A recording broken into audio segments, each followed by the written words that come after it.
Well, hello YouTube. How is things going for you today? Things are pretty well here. I should be busy doing other things, anything but making this video. I have a list of things that need to be accomplished, but you know what they say about us black people. Supposedly, we have an issue with impulse control. Oh, did I offend someone's sensitive ears out there? Well, stick around. When a news story is hot, people will at least pretend to consider a situation. This is why I am going to capitalize off of current events. I have spoken about political correctness several times. If you are interested, I do invite you to view the two videos that are in my library that have political correctness within the title. And I may just make it easier for you and link them below. We'll see. It is no secret in my day-to-day circles that I think the political correctness movement has traveled to lands it should have avoided. It has become a sneering soundbite. I never thought it was a good idea to encourage tact from a legal or corporate setting. Being sensitive to a reasonable degree is a decision we should make without external input. If we select to do so, it should be because we see the worth in being reasonably considerate to others' feelings. This is especially true when dealing with issues of physical abilities, religion, gender, race, or sexual orientation.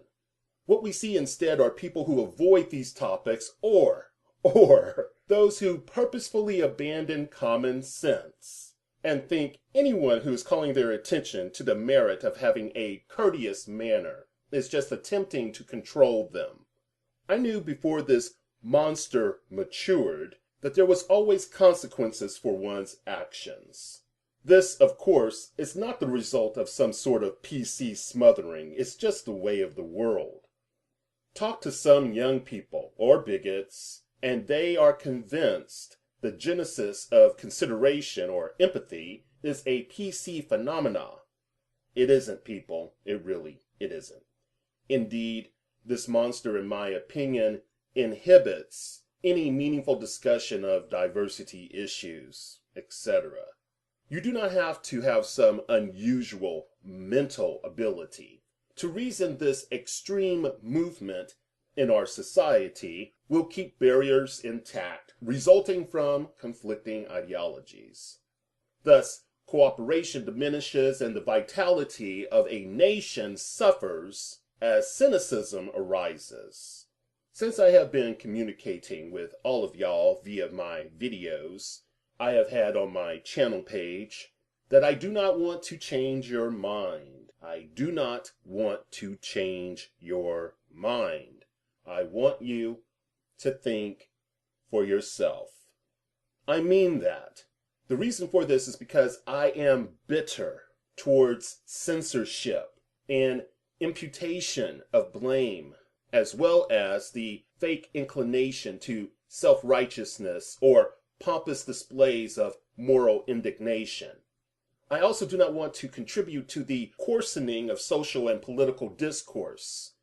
Also, the thought of conforming, not to be confused with using discernment and making proper choices, but the thought of conforming to a standard set of ideas, well, a set tempered to a moderate degree, of what is permissible to talk about and how to say it. Well, that just makes my skin crawl.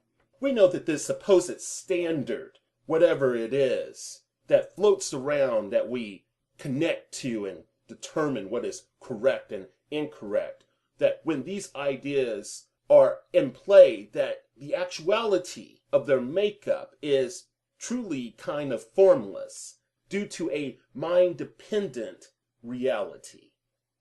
Totalitarian brainwashing and political ferociousness should have expired long ago within the human collective. But it's still here. It lingers like a horrible Andrew Lloyd Webber composition or an amazingly dull series that will outlive you. Yeah, I made the comment about Mr. Webber. Can't stand cats. Or Jesus Christ Superstar. Okay, that's my problem. Moving on. Funny thing, many who employ PC tactics do so as a means of wallowing in pain and anger and negativity, while others, like myself, get in the face of bigotry and often is seen as a utopian builder. Oh, I like that one. Well, hell no! I would not run down that road. I am too much of a realist. The good, bad, and ugly, among other things, cannot be denied. Again, fuck threats of reprisal used to force another's values and beliefs on the rest of us. We don't need that. Hell, you can get clobbered for telling the truth. In the spirit of rebellion, I want to say a few things that will possibly threaten supposed friendships or the receiving of occasional pleasantries that I get from various YouTubers that stop by and, pay attention to my videos every now and then and may even comment. I will limit myself to 2 things, okay? And believe me, I can say a whole lot more, but, time is ticking away. I need to do other things. So, do not feel left out if I did not mention your favorite. Now, before I continue, I will make this disclaimer. Why? Why, you say? Well, because it's true. Sometimes good people say stupid things that reveal elements of bigotry within them. Okay? Keep that in mind. And let's move on. Oh, and while I am at it, I have said many times, use whatever words you want, just prepare yourself for possible consequences. And do not make stupid arguments to boot, like, you did it, why can't I? You did it, why can't I do it? Well, you can. Really. Go ahead, you can. But that type of moral reasoning should be forsaken long ago on the playground. Of course, it is good to whip it out if you find yourself in the unpleasant position of having to defend the indefensible.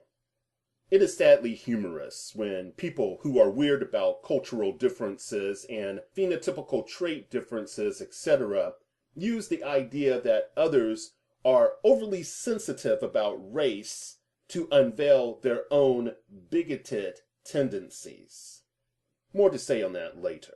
Now, Paul Mooney, Mr. Mooney. Now, Mr. Mooney is a black comedian who has said some outrageously funny shit over the years. And it happens to be true many times.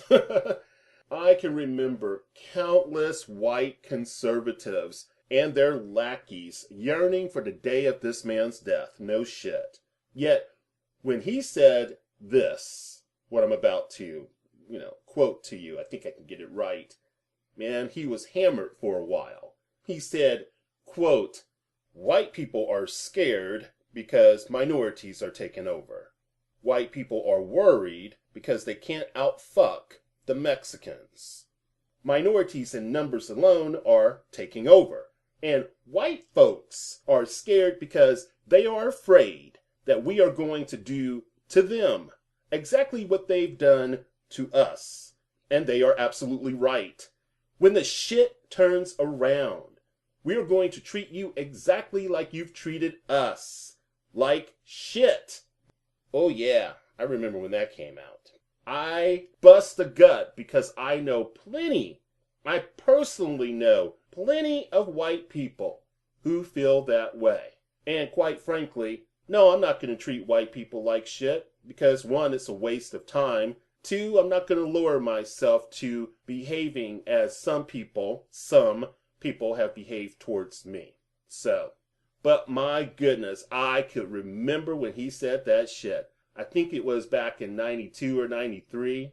I was rolling. And of course, I don't dig generalizations, but I ask, if you use a qualifier, would his comment be false? I don't think so. Yet, when Dr. Laura, remember Dr. Laura? I think Dr. Laura's last name is spelled, and I can't pronounce it for the life of me, but I think I can spell it correctly. Capital SCHLESSINGER. I think that's correct. Anyway, Dr. Laura is or was a conservative talk radio commentator who responded to a black woman's call, a black woman who was seeking help dealing with her in-laws, I do believe, racism. Now, Dr. Laura suggested that the caller was hypersensitive. Then the nut job went off on an unrelated tangent about some black Americans using the word nigger, all while freely using the slur herself while on the air.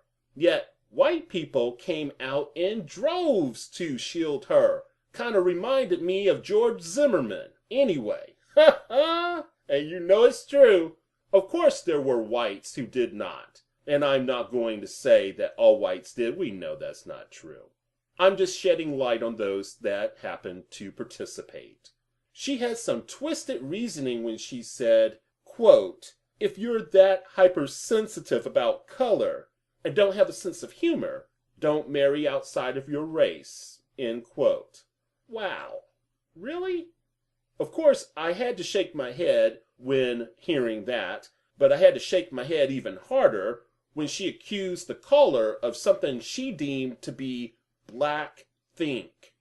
Fucking outstanding. Just outstanding, Dr. Laura.